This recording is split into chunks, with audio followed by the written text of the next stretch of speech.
अक्सर आप देखते हैं कि बहुत सारी संस्थाएं बनाई जाती हैं और वहां पर पैसे जमा कराए जाते हैं। जब देने की बात होती है तो संस्थाएं का पता नहीं चलता है।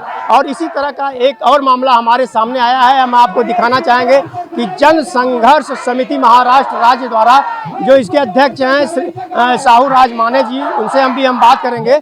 और इसमें समृद्ध जीवन मध्य गुणवंत के यानी कि समृद्धि जीवन नाम की एक सोसाइटी थी, जिसमें कि करीब 4 लाख लोगों ने पैसे जमा किए और उनके पैसे नहीं मिले हैं। और हम बात करना चाहेंगे साहू जी से, आपसे मैं जानना चाहेंगे कि कितने लोग ग्रसित हैं, पैसा जमा किया गया, उस सोसाइटी का नाम क्या है और कितना साल हो गया है कि अभी तक पैसा नहीं मिला? पूछना चाहता तुमसे, ये 10 साल से पहले महेश मोतेवार की जो समृद्ध जीवन फूड्स इंडिया लिमिटेड कंपनी थी, सोसाइटी थी, उस सोसाइटी में हमारे 22 लाख लोगों का पैसा अटकाया है और 4,700 करोड़ रुपए बकाया है।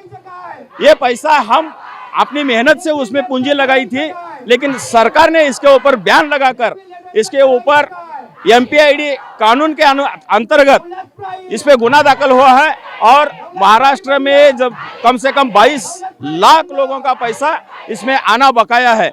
लिक्विडेटर के हिसाब से 3,750 करोड़ रुपए आना बाकी है, लेकिन कार्रवाई होने के बाद भी आज तक हमारा पैसा नहीं मिला। हम बार बार प्रशासन के दफ्तर में जा रहे हैं, हमारा पैसा मांगने की कोशिश कर रहे हैं, लेकिन पैसा नहीं मिल रहा है। इसलिए महाराष्ट्र के मुख्यमंत्री जो गृह मंत्री भी है, उनको हमने निवेदन देके हमारा पैसा मिलने के लिए आज आजाद मैदान में इतनी बड़ी तादाद में हम लोग उनको गुहार लगाते हैं कि हमारा पैसा जल्द से जल्द दिया जाए। और जो कुछ पीड़ित लोग जो आत्महत्या कर रहे हैं, जो गांव छोड़ के भाग रहे हैं, उन लोगों को न्याय देने का काम महाराष्ट्र के मुख्यमंत्री तथा गृह मंत्री करना चाहिए। इसलिए आज आजाद मैदान में जन संघर्ष समिति के माध्यम से महाराष्ट्र के तमाम गुंतवणूकदार निवेशक इनके माध्यम से आज हमारा ये आजाद मैदान में 1 दिवसीय धरने आंदोलन का कार्यक्रम चल रहा है। अगर ये करने के बाद भी महाराष्ट्र सरकार इन दोषी अधिकारियों को आदेशित करके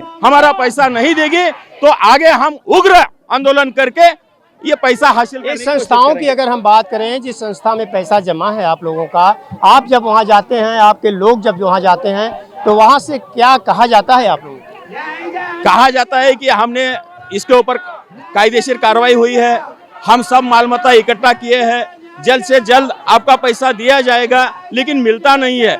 जो इसकी जो संपत्ति है, पूरा संपत्ति बिक्री करके पैसा देना बाकी है, क्योंकि वो हमारी हक की प्रॉपर्टी है, हमने निवेश करके जमा की हुई प्रॉपर्टी है, वो बेचो और पैसा दो।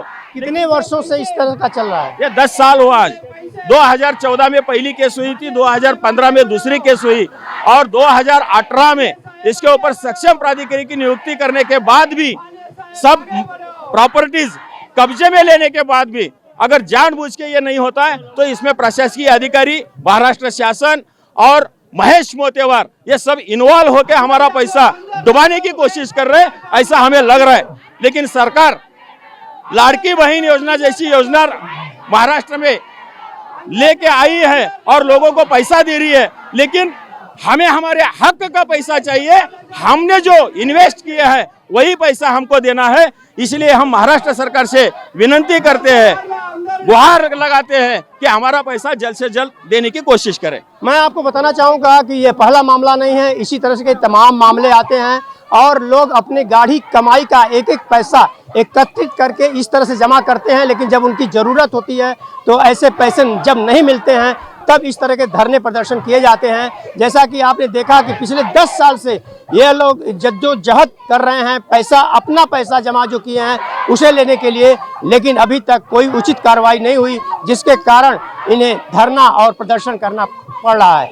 ऑन टीवी न्यूज़ के लिए कैमरामैन बाला के साथ हरीश तिवारी।